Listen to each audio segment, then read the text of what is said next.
Hello बच्चों, ये आपकी क्लास 6 ले रहा हूँ मैं। आज रिलेशन जो टॉपिक है वो ख़त्म हो जाएगा। इसके कुछ क्वेश्चन डिस्कस कर रहा हूँ मैं। ठीक है। अगली क्लास में आपका फंक्शन स्टार्ट करेंगे। देखो क्वेश्चन दे रखा है, 12वां क्वेश्चन है, 12th क्वेश्चन है। On L, L is the set of all lines in X Y plane. X Y plane का मतलब आपस में इंटरसेक्टिंग लाइन, पैरेलल, परपेंडिकुलर, हर तरह की जो लाइन्स हैं वो इस सरफेस पर, किसी भी एक सरफेस पर, उस उन सभी लाइन का जो सेट है वो एल है। ठीक है। एल मतलब collection of all the lines on a surface, on a plane. ठीक है। आर है, रिलेशन है, L1 is related to L2, मतलब L1 L2 का पेयर दे रखा है, सच दैट L1 L2 का रिलेशन तब होगा जब L1 is parallel to L2। Parallel to L2 मैंने सिंबल डाल दिया है यहाँ, पैरेलल टू L1। मतलब अगर दो लाइन आपस में पैरेलल हैं तो वो लाइन आपस में रिलेटेड लाइन है। अब हमें ये प्रूव करना है कि क्या ये लाइन, ये जो रिलेशन है पैरेलल वाली, ठीक है, क्या ये रिफ्लेक्सिव है। तो खुद देखो, एक लाइन खुद L1 जो है, अगर मैं L2 की जगह भी L1 रख दूं तो L1 is parallel to L1 itself, खुद के पैरेलल होती है कि कौन साइड हो जाएंगी लाइन। तो late L1 belongs to L, मतलब इस L जो सेट है, बहुत सारी लाइन का कलेक्शन है, लाइंस की कलेक्शन है, उनमें से एक लाइन मैंने L1 लेट कर ली कि इससे एक लाइन ले ली, और रीजन देना है because L1 is parallel to L1 itself. So L1 का जो पेयर है belongs to R for all L1 belongs to L lines, L set of all lines. ठीक है। So R is reflexive. तो रिफ्लेक्सिव हो जाएगी क्योंकि खुद एक लाइन अपने खुद के पैरेलल होती है। क्लियर है यहाँ तक। उसके बाद सिमेट्री भी होगी, क्योंकि अगर L1 L2 के पैरेलल है तो L2 भी L1 के पैरेलल ही होगी। तो इसलिए पेयर उठा लिया जी, L1 L2 belongs to R। So L1 is parallel to L2। क्यों, अगर L1 L2 का रिलेशन है तो वो क्यों है, क्योंकि दोनों पैरेलल हैं आपस में, पैरेलल होगी जी। L1 is parallel to L2, तो L2 को पहले लिख दो, L2 is also parallel to L1। उसके बाद L2 L1 का पेयर बिलोंग्स टू R। सो अगर बिकॉज L1 L2 रिलेशन में था, ये मान के चल रहे थे हम, तो L2 L1 भी रिलेशन में होगी, का पेयर भी रिलेशन में होगा। सो R इज सिमेट्रिक। उसके बाद आता है जी ट्रांजिटिव। ट्रांजिटिव भी होगी, खुद देखो, अगर एक लाइन L1 L2 के पैरेलल है, L2 L3 के पैरेलल है, तो L1 और L3 भी क्या होंगे, पैरेलल होंगे। तो L1 L2 का पेयर ले लिया, L2 L3 का पेयर ले लिया। उसके बाद आप सबको पता है L1 is parallel to L2, L2 is parallel to L3, इसीलिए L1 is parallel to L3, L1 L3 belongs to R। तो इसी लाइन को दोबारा लिख दे, तो अगर L1 L2 belongs to R है और L2 L3 belongs to R है, तो L1 L3 also belongs to relation है। So R is transitive. Hence R, अगर R रिफ्लेक्सिव भी होगी, सिमेट्रिक भी होगी, ट्रांजिटिव भी होगी, तो hence R is an equivalence relation, equivalence relation होगी। उसके बाद इसमें एक क्वेश्चन और पूछ रहा था कि उन सभी लाइन का सेट बताइए जो इस लाइन इस पर्टिकुलर लाइन से रिलेट कर रही है। इस पर्टिकुलर लाइन से जो जितनी भी लाइंस रिलेट करेंगी उन सभी लाइन का सेट बताइए। आप सबको पता है ये लाइन y बराबर mx प्लस बी जो लाइन होती है वो x के साथ स्लोप होता है, और जो b होता है वो y इंटरसेप्ट होता है। तो आप सबको पता है अगर इसके पैरेलल जितनी भी लाइन होंगी उनका जो स्लोप वाला पोर्शन है वो तो बराबर होगा। जैसे एक लाइन है y बराबर 2x प्लस 4 है ये लाइन, तो अगर मैं किसी और कोई और लाइन जिसका स्लोप 2 लेता हूँ वही लिख दूँ सेम, तो ये दोनों लाइन आपस में पैरेलल हो जाएंगी कि स्लोप दोनों का इक्वल है। स्लोप अगर बराबर होता है तो लाइन्स आर पैरेलल। लेकिन y इंटरसेप्ट जिसमें 4 है, इसमें मैंने लिख दिया c का मतलब है 5 6 7, कुछ भी लिख दूं यहाँ मैं। जितनी भी मैं एग्जाम्पल c की वैल्यू को, जितनी c की वैल्यू चेंज करूंगा उतनी ही अलग अलग लाइनें आएंगी, और सारी अलग अलग लाइनें इस लाइन के तब भी पैरेलल ही रहेंगी क्योंकि स्लोप बराबर है। तो इसका मतलब ये कह रहा है कि ऐसे कौन कौन सी लाइन है, तो the set of lines related to the lines y बराबर 2x plus 4 is the set of lines y बराबर 2x प्लस सी। ये सेट ऑफ लाइंस इसलिए लिखा क्योंकि बहुत सारी लाइन का कलेक्शन होगी। c for c is any real number, different value of c there will be different lines, अलग अलग c की वैल्यू के लिए अलग अलग लाइन होंगी। तो इसका मतलब ये बहुत सारी लाइन की को रिप्रेजेंट कर रही है, y बराबर 2x प्लस सी। c लिख दो चाहे b लिख दो, एक ही बात है, और b या c क्या होगा, रियल नंबर। तो इस तरीके से इसका एग्जाम्पल देना है। अच्छा, इसी क्वेश्चन में अगर परपेंडिकुलर आ जाए कि L1 is perpendicular to L2 relation, ठीक है ना, अगर परपेंडिकुलर आ जाए, बोर्ड में ऐसे चेंज होता है, पैरेलल दे रखा है उसकी जगह परपेंडिकुलर दे दिया, तो अगर परपेंडिकुलर हो जाए तो ये रिफ्लेक्सिव नहीं होगी। क्यों, L1 line is not perpendicular to L1 itself. एक लाइन खुद के परपेंडिकुलर नहीं होती। एक ही लाइन ड्रा कर रहा हूं और मैं कहूँ कि वो खुद के परपेंडिकुलर है, कैसे हो जाएगी। तो L1 is not perpendicular to L1 itself, so R is not reflexive. अच्छा, सिमेट्रिक होगी ये, क्यों, L1 L2 के ऊपर परपेंडिकुलर है तो L2 भी L1 के ऊपर परपेंडिकुलर होगी, तो सिमेट्रिक है। इसी तरह लिखेंगे, बस परपेंडिकुलर आ जाएगा, ठीक है ना। लेकिन ट्रांजिटिव नहीं है, क्यों? क्योंकि L1 L2 के ऊपर परपेंडिकुलर है और L2 L3 के ऊपर परपेंडिकुलर है, तो L1 L3 पैरेलल हो जाएंगी, ना कि परपेंडिकुलर। तो इसका मतलब L1 L2 पर L1 is perpendicular to L2, L2 is perpendicular on L3, but L1 is not perpendicular on L3, so R is not transitive. Clear है यहां तक? तो इसका मतलब ये जो परपेंडिकुलर वाली रिलेशन है ये केवल सिमेट्रिक होगी, ना रिफ्लेक्सिव होगी, ना ट्रांजिटिव होगी।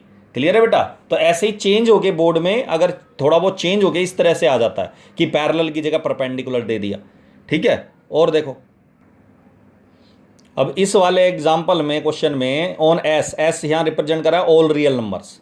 रियल नंबर के सेट को ऐसे तो आर लिखते हैं, लेकिन इसमें क्वेश्चन में दे रखा है एस है, S is the set of all real numbers. और रिलेशन है A B is such that 1 + AB is greater than 0, ठीक है। अब इस क्वेश्चन में ये प्रूव करना है कि रिफ्लेक्सिव है, तो अगर मैं बी की जगह भी ए रख दूं तो ये आ जाएगा 1a × ए स्क्वायर। आप सभी जानते हैं किसी भी नंबर का स्क्वायर 0 से बड़ा होता है या बराबर होता है, बराबर होने के चांस हो जाते हैं। अब यहाँ इक्वल टू है नहीं, तो इक्वल टू लेना नहीं है मुझे, लेकिन 1 ऐड कर दूं अगर मैं ए स्क्वायर में, तो 1 + A स्क्वायर इज ऑलवेज क्या होगा? Greater than 0।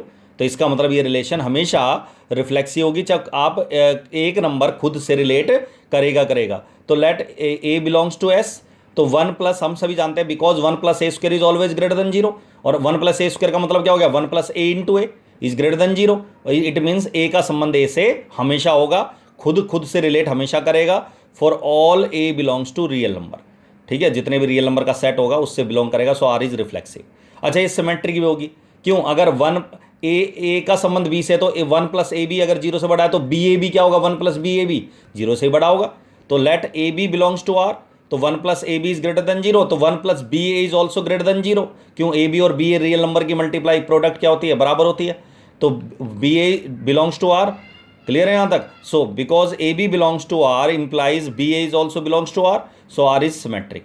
बट ये ट्रांजिटिव नहीं होगी, और ये एग्जाम्पल आपको दिमाग में फिट करके रखने पड़ेंगे, क्योंकि क्वेश्चन में ये था कि प्रूव करो कि रिफ्लेक्सिव है, सिमेट्रिक है, बट नॉट ट्रांजिटिव। अब ट्रांजिटिव का एग्जाम्पल अगर जनरल को एग्जाम्पल लेता हूं तो शायद हो सकता है वो पेयर ट्रांजिटिव पेयर्स हों, ठीक है ना। लेकिन एग्जाम्पल आपको ये ध्यान रखना पड़ेंगे किस तरह से लोगे। अब मैंने पेयर लिया -1 के साथ 0, -1 के साथ 0 का मतलब है अगर मैं 1 + A की जगह, इस रिलेशन में A की जगह -1 और B की जगह 0 रखता हूं तो ये पोर्शन 0 हो गया, और 0 का मतलब 1 ही बच गया, और 1 0 से बड़ा होता है। इसका मतलब ये वाला पेयर इसमें होना चाहिए, ठीक है। 0 1 भी इसमें है, क्यों?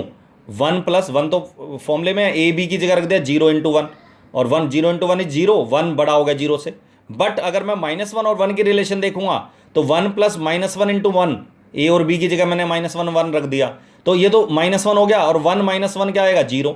यहां आपने देखा ग्रेटर देन 0 का साइन है, इक्वल टू का साइन नहीं है, मतलब ये 0 के बराबर आ गया, जबकि बराबर नहीं है। हमें प्रूव करना है कि left side is greater than right side, equal to नहीं, इक्वल टू है ही नहीं है। तो इसका मतलब -1 1 से बिलोंग, -1 1 का पेयर जो है रिलेशन में नहीं होगा, so R is not transitive.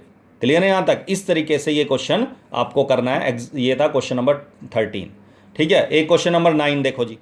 On R, real number, R मतलब रियल नंबर है, रिलेशन है ए बी का pair such that A is less than equal to A का बी का क्यूब, मतलब एक नंबर दूसरे नंबर के क्यूब से छोटा होगा, अगर है तो इस रिलेशन में होगा, नहीं तो नहीं होगा। जैसे इसमें कौन कौन से पेयर लिखे होंगे? 2 3, सबको पता है 2 छोटा होगा 3 के क्यूब से। इसी तरह 3 2 भी होगा इसमें जरूर, क्यों? 3 2 क्यों होगा? क्योंकि 3 छोटा होगा किससे? 2 के क्यूब से, 8 से, ठीक है ना। तो इसका मतलब इस तरह के जो पेयर्स हैं 3 4 है ना, ये इसमें होंगे, नेगेटिव भी हो सकते हैं। अब क्वेश्चन ये है कि क्या प्रूव करना है कि ये रिफ्लेक्सिव है या नहीं है। तो क्या ए के क्यूब से ऑलवेज छोटा होगा? तो बेटा अगर मैं बात करूं किसी पॉजिटिव नंबर को रख दूं तो ऑलवेज ट्रू है, क्यों? 2 2 के क्यूब से छोटा होगा, 3 3 के क्यूब से छोटा होगा, 4 4 के क्यूब से छोटा होगा, 5 5 के क्यूब से छोटा होगा। परंतु अगर मैं 0 भी ले लोगे तो 0 भी बराबर छोटा नहीं है, तो बराबर हो गया, बराबर भी आ जाएगा। लेकिन अगर मैं नेगेटिव नंबर ले लेता हूं कोई, या फिर 1 और 2 के बीच के नंबर, आपको इंपॉर्टेंट पॉइंट रखना है, 0 से 1 के बीच के नंबर ऐसे होते हैं जिनका तुम और स्क्वायर करोगे, क्यूब करोगे तो और छोटा होगा।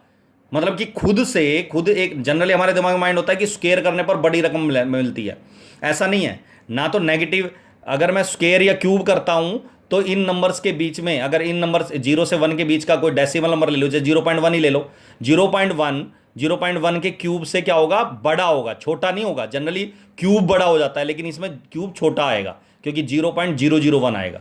क्लियर है यहाँ तक? इसका मतलब ये 0.1 बड़ा होगा 0.001 से। इसका मतलब 0 से 1 के बीच में कोई भी नंबर लोगे, वो खुद के अगर उसका आप स्क्वायर करोगे, क्यूब करोगे, तो वो क्या आएगा, छोटा आएगा, और छोटा हो जाएगा, उस नंबर से छोटी वैल्यू मिलेगी। तो ये ध्यान रखने वाला पॉइंट है इन क्वेश्चनों में। स्क्वायर वाला एक ऐसा एग्जांपल भी सोल्व करवा रखा है मैंने जिसमें स्क्वायर है a is less than equal to b का स्क्वायर। तो 0 से 1 के बीच में का कोई एग्जांपल लोगे तो वो स्क्वायर वाले में फिट बैठेगा, इसमें भी फिट बैठेगा। तो आप, मैंने एग्जांपल ले लिया 0 से 1/2 इसके बीच का एग्जांपल। अच्छा, ये क्यूब वाले में तो नेगेटिव नंबर का एग्जांपल ले लोगे तब भी फिट है, क्यों? -2 छोटा नहीं होता है -8 से, -2 के क्यूब से। -2 का क्यूब -8 होता है। अब आप सबको पता -2 बड़ा होगा -8 से, तो इसका मतलब क्यूब वाले क्वेश्चन तो आप नेगेटिव कोई एग्जांपल ले लोगे तब भी फिट बैठेगा। ठीक है, कि रिफ्लेक्सिव नहीं है। तो 1/2, और मैंने क्या बता रखा है, किसी भी कोई भी रिलेशन अगर रिफ्लेक्सिव नहीं है, सिमेट्रिक नहीं है, ट्रांजिटिव नहीं है, तो एग्जाम्पल देना नहीं है तो, और अगर है तो फिर एग्जाम्पल नहीं देना, उसको फिर ए बी या XY फॉर्म में करना है। ठीक है, तो अब देखो जरा 1/2, आप सबको पता 1/2 छोटा नहीं होता 1/2 के क्यूब से, दैट इज 1/2 छोटा नहीं होता 1/8 से, 1/8 छोटा होता है। इसका मतलब 1/2 does not belongs to R, so R is not reflexive. Clear है यहां तक? तो रिफ्लेक्सिव नहीं है। अच्छा, सिमेट्रिक देखेंगे। सिमेट्रिक का एग्जांपल देखो, 1 2 लिया मैंने, 1 के साथ लेना 2 को, स्क्वायर वाले में भी ये लेना। 1 छोटा होगा 2 के क्यूब से 8 से, बट 2 छोटा नहीं होगा 1 के क्यूब से, 1 का क्यूब तो 1 ही रह जाएगा, तो 2 बड़ा हो गया। इसका मतलब 2 1 does not belongs to R, so R is not symmetric. मतलब ये वाले पेयर जो 1 के साथ पेयर होंगे ना, 1 3 1 4 वाले पेयर, वो सिमेट्रिक को सेटिस्फाई नहीं करेंगे। ठीक है ना? अच्छा, ट्रांजिटिव में ये एग्जाम्पल खुद है, आप सबको पता है 2 3 2 का क्यूब कितना होता है 8।